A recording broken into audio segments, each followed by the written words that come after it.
Assalamualaikum warahmatullahi wabarakatuh. Di sini bersama Ibu Ratna Juwita di kelas 12 Matematika Peminatan. Kali ini Ibu akan membahas materi tentang turunan fungsi trigonometri dengan aturan rantai. Kompetensi dasar dan indikator pencapaian kompetensi yang akan kita capai untuk pembelajaran kali ini yaitu 3.3 menggunakan prinsip turunan ke fungsi trigonometri sederhana. Untuk IPK-nya yaitu 3.3.1 memahami prinsip turunan fungsi trigonometri sederhana. Yang kedua yaitu menentukan penyelesaian dari suatu prinsip turunan fungsi trigonometri. Nah, untuk menentukan turunan fungsi trigonometri dengan aturan rantai, tentunya kalian pernah menemui suatu fungsi trigonometri dalam bentuk yang kompleks. Contohnya di sini Y sama dengan sin kuadrat X. Ada juga Y sama dengan sin pangkat 5 2X. Atau bisa juga Y sama dengan 3 cos pangkat 4 X kuadrat min X. Nah, apakah kalian akan menguraikan terlebih dahulu, kemudian menurunkan persoalan seperti ini? Itu lebih mudah jika kita kerjakan dengan menggunakan aturan rantai. Nah, prinsip menentukan turunan dengan menggunakan aturan rantai adalah mengubah fungsi yang akan diturunkan ke dalam fungsi bentuk dasar. Misalkan X pangkat N, kemudian sin X, terus ada juga cos X, ada juga sin pangkat NU, ada juga cos pangkat NU, dan lainnya. Selanjutnya, fungsi dasar itu baru kita turunkan, seperti halnya aturan yang telah dijelaskan pada materi sebelumnya. Sebagai contoh, kita mencoba mencari turunan pertama dari fungsi Y sama dengan sin pangkat 5 2X. Fungsi tersebut dapat kita tulis dalam bentuk fungsi trigonometri dasar, yaitu kita memisalkan dulu 2X-nya menjadi U.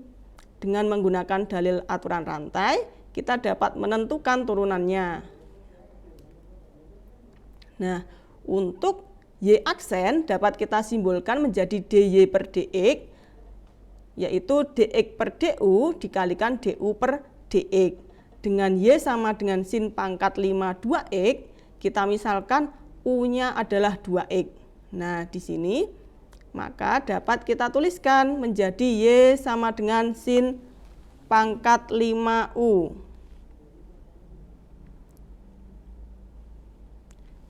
Maka DY per DU kita turunkan di sini, Y-nya menjadi pangkatnya turun. Berarti menjadi 5 sin pangkatnya berkurang 1 menjadi pangkat 4. Berarti 5 sin pangkat 4U dikali turunannya dari sin. Turunannya dari sin apa itu? Yaitu cos. Maka dikali dengan cos U. Oke. Untuk U di 2X. Maka DU per DX-nya adalah turunan dari 2X, yaitu 2. Nah, dengan demikian turunan dari fungsi Y sama dengan sin pangkat 5 X adalah DY per DX sama dengan DY per DU. Nah, DY per DU-nya tadi apa? Dapat 5 sin pangkat 4U dikali cos U. Oke, di sini ya. Kemudian untuk DU per DX-nya kita dapat berapa? Dapat 2. Maka kita kalikan 5 dikali 2 itu 10, berarti menjadi 10 sin pangkat 4U dikali cos U. Nah, kalau sudah dapat jawaban seperti ini, kita substitusikan atau kita ganti variabel U dengan yang semula, yaitu siapa? Yaitu 2X. Maka untuk U kita ganti dengan 2X menjadi 10 sin pangkat 4 2X dikali cos 2X. Nah, sampai sini. Dengan menggunakan cara yang sama, maka kita dapat menentukan turunan fungsi trigonometri berpangkat bentuk lainnya itu menggunakan rumus seperti ini, Nak. Yang pertama turunan dari Y sama dengan sin pangkat NGU. Nah, maka Y aksennya atau DY per DX-nya yaitu N dikali sin pangkatnya dikurangi 1 berarti N-1 GU dikali turunan dari sinnya yaitu cos GU dikali turunan dari sudutnya yaitu G aksen U. Untuk yang B yaitu turunan dari Y sama dengan cos pangkat NGU itu adalah Y aksen atau D per DX yaitu N dikali cos pangkat N-1 GU dikali turunan dari cos GU. Turunan dari cos GU itu apa? Turunan dari cos GU yaitu min sin GU. Kemudian kita kalikan dengan turunan sudutnya yaitu G aksen U. Nah, untuk lebih jelasnya kita masuk ke contoh soal. Oke, di sini Ibu punya soal tentukan turunan pertama dari fungsi Y sama dengan cos pangkat 4 3x plus 2. Nah, dengan menggunakan rumusan yang kita peroleh tadi, yaitu Y sama dengan cos pangkat NGU, maka dapat kita misalkan di sini 3x plus 2. Di sini 3x plus 2-nya, itu GU-nya. Maka untuk Y aksen, N-nya di situ berarti 4, maka Y aksen menjadi 4 dikali cos. Nah, pangkatnya dikurangi 1, berarti 4 min 1, sudutnya tetap 3x plus 2, dikali turunan dari cos. Nah, turunan dari cos itu siapa? Turunan dari cos itu yaitu min sin. Maka dikali min sin. Sudutnya tetap yaitu 3x plus 2. Selanjutnya kita kali dengan turunan sudutnya. Turunan sudutnya itu berapa? Nah, turunan sudutnya yaitu G aksen U. Nah, turunan sudut dari 3x plus 2. Nah, turunan dari 3x plus 2 berarti 3. Oke. Selanjutnya dapat kita hitung. 4 dikali 3, 12. Cos pangkat 3, 3x plus 2 dikali negatif sin 3x plus 2. Nah, negatifnya lebih mudah kalau kita tulis di depan. Maka menjadi Y aksen sama dengan negatif 12 cos pangkat 3, 3x plus 2 sin 3x plus 2. Oke. Dalam soal pilihan ganda, kadang kita menemukan option yang berbeda atau di pilihan itu tidak ada. Maka kita harus mengubah ke bentuk yang lain atau yang senilai. Nah, tapi untuk soal esai sebenarnya jawaban tadi sudah cukup. Tapi untuk jawaban pilihan ganda kadang kita harus melalui dirubah terlebih dahulu untuk menemukan option yang ada. Oke.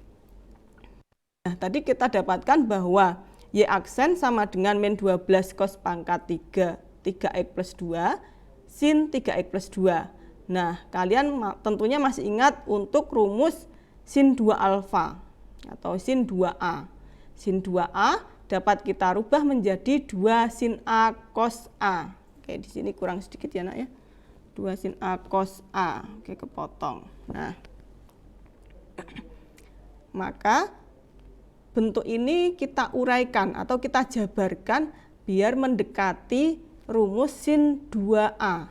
Nah, caranya bagaimana? Caranya yang negatif 12 ini kita pecah, berarti bisa negatif 12 itu negatif 6 dikali 2. Nah, untuk cosnya kita pecah juga. Untuk cos pangkat 3 bisa kita pecah menjadi cos kuadrat 3x plus 2 dikali cos 3x plus 2. Nah, ini kan senilai ya nak ya. Kita hanya merubah, tapi nilainya tetap sama. Oke. Selanjutnya kita kelompokkan di sini untuk 2 sin 3x plus 2 cos 3x plus 2. Ini kita kelompokkan menjadi 1 biar kita nggak bingung nanti yang mana yang akan dirubah ke sin 2A. Nah, Maka A-nya berapa? A-nya di sini sudutnya. Itu adalah A-nya. Maka Y aksen menjadi min 6 cos kuadrat 3X plus 2 sin 2 dikali alfa. Nah, berarti alfanya 3X plus 2, maka menjadi sin 2 kali 3X plus 2. Oke. Maka Y aksen menjadi berapa? Menjadi min 6 cos kuadrat 3X plus 2 sin 6X plus 4. Nah, cukup jelas penjelasan Ibu ya nak ya. Untuk selanjutnya, Ananda bisa mencoba mengerjakan latihan soal yang ada di tampilan Ibu ini. Ada 5 soal untuk menambah keterampilan Ananda dalam memecahkan soal-soal turunan fungsi trigonometri. Jangan mudah menyerah.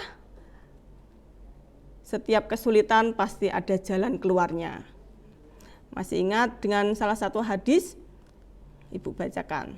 Nah, tolabul ilmi faridotun ala kulli muslimin. Nah, menuntut ilmu itu wajib bagi setiap muslim. Nah, jadi Ananda jangan berkecil semangatnya. Karena belajar itu nantinya akan membawa hal yang positif, membawa keberkahan, membawa kehidupan yang lebih baik lagi untuk Ananda semua. Dari Ibu itu untuk pembelajarannya, Ibu akhiri. Wassalamualaikum warahmatullahi wabarakatuh.